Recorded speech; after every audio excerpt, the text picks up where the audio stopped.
Hello, Augies Worldwide. I'm Dave Casler, amateur radio call sign KE0OG, here with another episode of Ask Dave. Today's question comes to us from Kevin Whitwer, who doesn't have his call sign as of the writing of this. This comes from a stack of old emails that was hiding from me for 4 years. He says he's about to get his license. I assume he's gotten it by now. Okay, and he wants to know what radio to buy, the 7300, or should he go for the Elecraft K4? He points out that he's got a pretty hefty budget for doing this. Okay, if you've got the hefty budget, don't go to the top right away. Know that you will do that later. The Elecraft K4 is a very sophisticated radio. It is not a beginner's radio. Now, like all good cameras, you can put them in point and shoot mode, and you can do that with the K4 too. But why, if you're going to pay that much for a radio? Also, the K4 comes with a gazillion options, and they cost money. They're not inexpensive. K4s are known for their very low phase noise, extremely high frequency accuracy, and all of that sort of stuff. They're extremely good radios. Now, the Icom 7300 is designed for the beginner/intermediate. It has a whole lot fewer features, but it has plenty of features to keep you busy on the air for 3 to 4 years, maybe even 10 years, before you decide it's time to upgrade. Let me put it this way, since I'm a pilot. If you want to learn to fly an airplane, do you start in a 747? No. You'll kill yourself. First of all, even pilots that are trained by the airlines are trained in simulators, full motion simulators, and their very first flight in a real airplane is probably a revenue flight. But when you get into private planes and stuff like that, you don't start with a twin, 2 motors. You start with a single engine trainer. Why?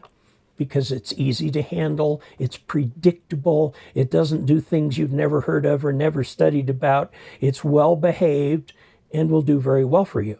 And if all you want to do is fly around, look at the scenery, or go fly your airplane to some other town, pick up a hamburger, and then come back, they call that the $100 hamburger. Yeah, you want that simple, light plane. I learned in my own airplane. I purchased a small sport. It was a Rans S6 ES, and it was a beautiful airplane. I've since sold it. But the point is, you don't start with a complex airplane because there are too many things going on. Now, if you have worked with 2-meter FM or something like that, it's a very different experience from HF. All HF conversations, almost all, have some noise, sometimes a lot of noise. It's hard to hear. You need to train the wetware in here, how to make that work. You need to learn things like when you're trying to get somebody in a contest, knowing exactly when to push that transmit switch and start talking. I've seen a lot of newbies try to call somebody in a contest, and they wait too long. It's just normal, it's natural for people to go, okay, what am I going to say now? Before they start talking. And by then, somebody else is talking to the station. It's all the timing, learning how things work, learning what parts of the band are good for this, that, and the other. If you're going to call CQ, where you should call it, so on and so forth. So start with a radio like the Icom, with a little more than $1,000, okay? They'll give you plenty of money left over when and if you decide to upgrade. And there are radios besides the K4. Now, I have seen several people go 0 to extra in one VE session. And I know almost for sure that a year from now, I will never have heard from them again.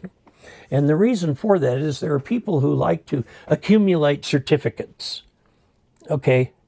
And if you're a really good test taker, you can zip right through that. You got your certificate. Now you're going to move on to your next challenge. I knew a guy, personally, who went 0 to extra in one sitting. And when he came back into the area, moved back into the area, he wanted the best, the very best station. Tower, Yagi antenna, rotator. He wanted the real high end with all of the bells and whistles and the extra TV monitors and all of that kind of stuff like that. And he got it. He got it. And after a while of having absolutely no idea of what to do with that, he just quit and sold it all.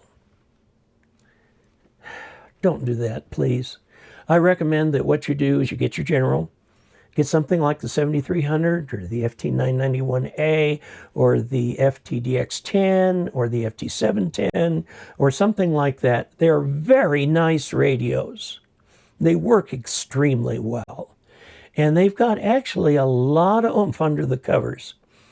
And I wouldn't even get an amplifier right away. Just throw a dipole up, get on the air, learn how to talk to people, and learn HF. Not just learn an HF radio, but learn HF. You'll be much happier. And then when it comes time to upgrade that radio, wow, it'll mean so much more to you. So there's my thoughts on the matter. Until we next meet, 73.